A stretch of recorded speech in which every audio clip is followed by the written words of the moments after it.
We have a voicemail number. That number is 219-2-DAVID-P. You can call any time of day. Here is a caller who is calling me out. How do I care about the environment and yet I flew on an airplane? Okay, let's take a listen. Bagel, did I hear how many flights you've been doing? 500 gallons per hour? Please put your carbon footprint usage next to your super cool I voted blue check mark. Yeah, a check mark I've never displayed. And when you see Pete the incompetent, tell him our holes need some serious filling. A little bit of that hot asphalt breastfeeding road reparations sure would go a long way to drive my pretty little Tesla on. Tesla? You do okay work, but you got to work some things out on your genealogical tree. You got some coughing up to do. I think that is anti-Semitic. I've got to figure some things out, work some things out on my genealogical tree. I can only imagine that's an anti-Semitic comment. Anyways, other than that, you're somewhat acceptable. Oh. Bye. Let's see how much fuel you burnt last year, you silly willy. Okay. Listen, so I've heard this before, okay? You care about the environment, and yet you still utilize transportation and purchase food to metabolize into energy to sustain Homo sapiens. I mean, listen, caring about the environment doesn't mean you give up every form of transportation or any activity that has a carbon footprint. Okay. And I don't know that anybody holds themselves or others to that standard.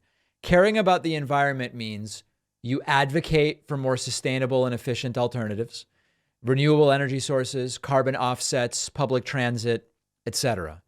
And you've got these right-wingers who love to criticize leftists. Oh, you flew in an airplane. It's a logical fallacy. You flew in an airplane.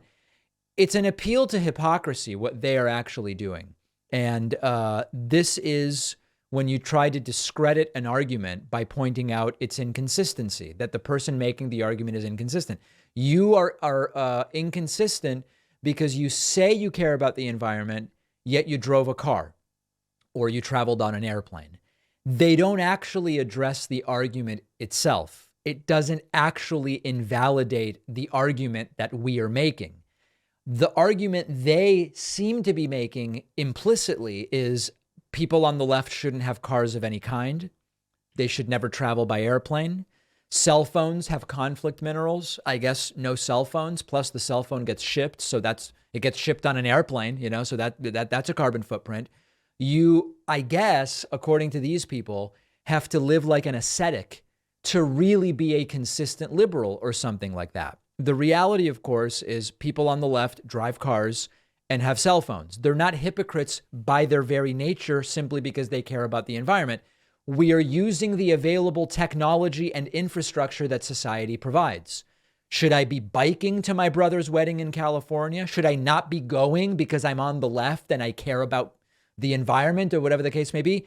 And by the way, I'm aware of the negative impacts of those products, and I support efforts to reduce that. Electric vehicles is a step. Recycling is a step. Ethical sourcing is another. I know people will write to me and they'll say, David, some forms of recycling actually have a larger carbon footprint depending on how it's done. I'm aware of that. Recycling when it reduces the carbon footprint.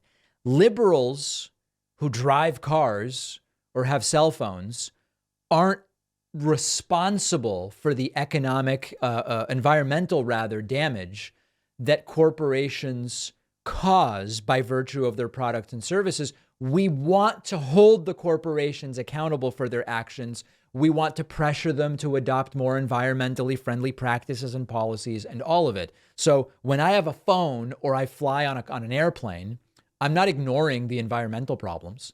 I am actively involved in raising awareness about those problems, donating, campaigning for more sustainable options and solutions. And in fact, we often use those tools to raise awareness. I use my phone to get the word out about these things that I believe. I sometimes drive or fly to events at which I advocate for these things. So This appeal to hypocrisy fallacy from these people who have absolutely nothing to offer on their own of any substance or productivity, they barely deserve attention. So, okay, I addressed it here. Now we can go back to ignoring them. We have such a great bonus show for you today. A David Pakman membership costs $6 a month. It does, but if you use a coupon code, it's cheaper. We are going to talk about the hottest day in history, which took place this week on today's bonus show. And by the way, the record's going to be broken again.